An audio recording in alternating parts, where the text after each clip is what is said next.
And yo, what's up guys? Good morning, good afternoon, good evening. Anong oras nyo ako napapanood? Sa magpalang araw sa ating lahat. And of course, it's me, your car guy, 8 Gig Pep Talk. 8 gig pep talk, ang ride me safe at ganda.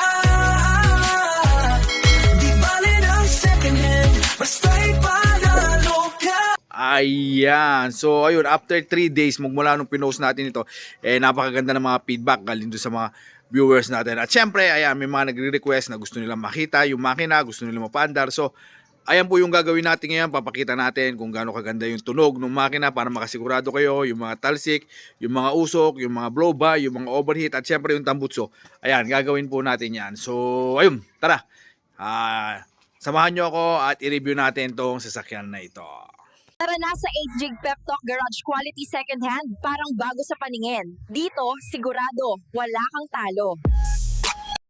Oy, eto na yung katuparan ng mga hinihiling nyo na gusto nyo makita yung makina, gusto nyo makita yung takbo, at gaya ng sinabi ko, ayan, 3 days nung ginawa natin tong vlog na to, hindi na po nagalaw niyan. So, ibig sabihin, super cold start po to para mapakita nyo. Since, considering na diesel engine po. Papapakita ko sa inyo yung mga sinabi ko nung nakaraan na tulad ng mga bagong fuel pump. Ayan, bago po yung mga fuel pump niya. Tapos yung compressor, ayan, bagong-bago. Meron pa nga po yung price tag na, ayan, no? O, ayan. So, siguro naman, kitang-kita nyo, bagong change oil, bago rin po. So, tingnan natin yung langis. Ayan. Ayan po yung, niya. Ayan. O, yung langis niya. O, malinaw na malinaw pa. Since diesel engine po siya, normal lang po talaga. Kahit po talaga bagong bago yung change oil yan, ganyan po talaga yan. Tapos yung ito. Ayan, naka na rin po siya. Kulan na rin po siya na kulay red. So ayun, tara, start po natin. Ayan, nakatunayan po. Gaya po ng ating ginagawa, katunayan na cold start. Ayan, sinasawsaw po natin yung daliri natin para katunayan na cold start yan. So, kung hindi cold start yan, malamang sa malamang, mapapaso po tayo. So, ayun, ang dami na po ng bago, di ba? Ayan, ayan na yung mga bago. Ayan, kitang-kita na po sa mga video natin. So, ayun, yung battery niya, ang pagkakalam ko, almost ilang lang din po yan. Tapos, ayan, yung yung mga linya sa aircon is almost new. So, swerte. Gaya nga po na sinabi ko, swerte. Tapos, bonus pa na updated yung registration niya. Keyless entry na rin po siya. Ayan.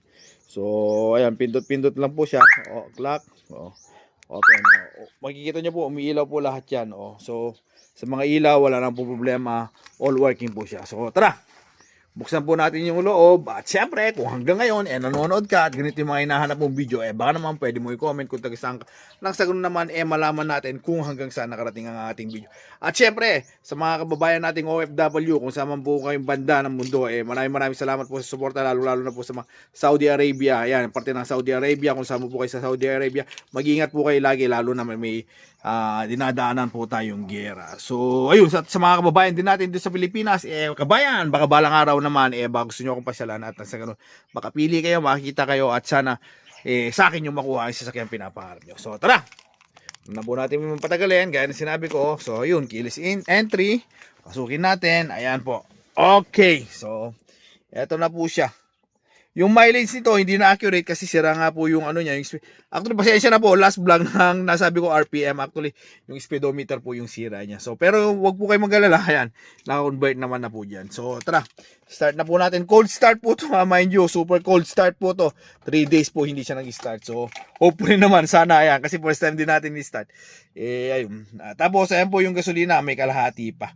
So swerte. So pagka-start, ayan, pag on na makina, umilaw yan yung mga ilaw. Tapos wala na po check engine to kasi po diesel engine siya, crosswind, wala na po siya. Tapos ayan po, yung sounds niya tumunog, CD player lang po siya na pwedeng lagyan ng USB. So start na po natin, automatic transmission. Start po natin. Ayan po, cold start, diesel engine, cold start yan. Pagka-start po, ayan. Tapos pagka-start, yung niya is 1,000. Tapos ayan po yung sinasabi ko na speedometer niya. Pagka nag-start po tayo, pagka nagpatakbo tayo, siguro next vlog na naman, pagka hindi pa nakuha, ayan, patakbuhin natin, pakita ko sa inyo kung gaano. Although meron na meron na rin siyang video kung paano siya tumakbo nung nakuha natin, pero iba pa rin pagka yung actual talagang review. So tara po, harap po tayo, punta tayo doon, check natin lahat-lahat. Ayan. So unang-una yung overheat, let's check. Ayan. So, ayan po yung radiator. walang pumupulwak, walang tumatalsik.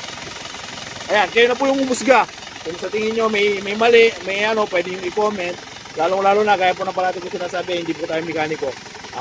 Hanggang kung ano lang po yung abot ng kalaman natin, ayun lang naman po yung ginagawa natin. So, second, talsik, usok. O ayan, wala naman po siyang talsik, usok. Ayan, so, okay naman po siya.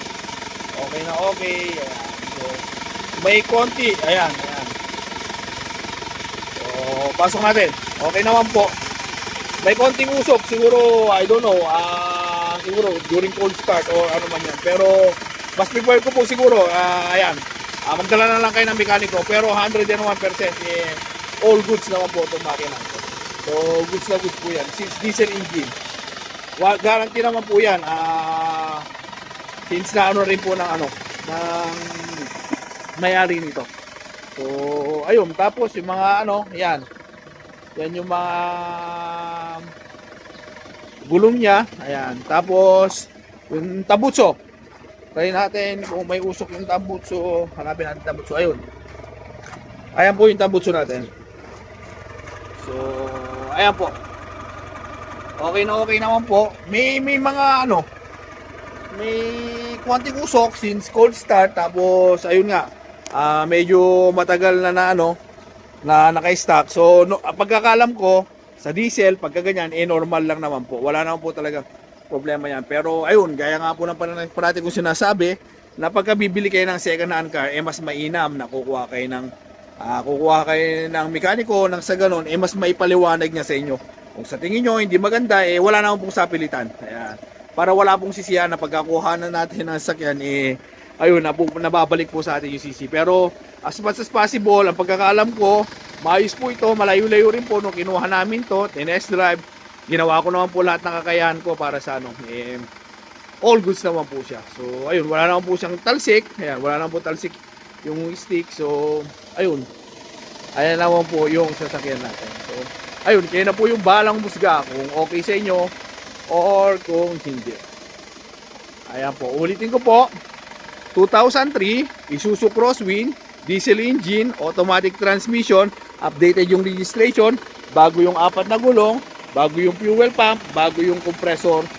Pinaayos na po na maayos to. So, kung ano man po, may makikita kayong issue, kayo na po yung bahala na masga kung gusto nyo po o hindi. Ayan po yung nyo, yung vibration, hindi na po ganun kataas, yung ingay, hindi rin po ganun. So, ayan, kayo na po. Kung okay sa inyo, maganda. Kung hindi, edi wala po tayong magagawa.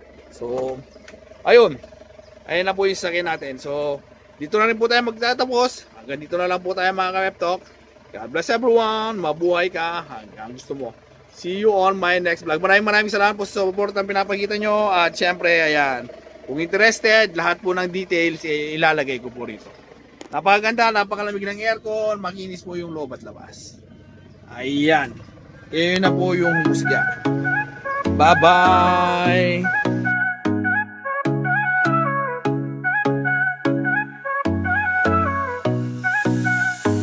May pangarap kang sasakyan, tara dito na sa 8 Gig Pep Talk. Sigurado walang kaba, quality second hand, parang bago sa tingin. Sa bawat ride mo kami nasa likod din. Di kailangan ng bago, basta maayos, maingat. Kasama mo kami sa bawat hakbang. Mapakalsada o trip sa malayo, dito sigurado wala kang talo. Sa 8 Gig Pep Talk, ang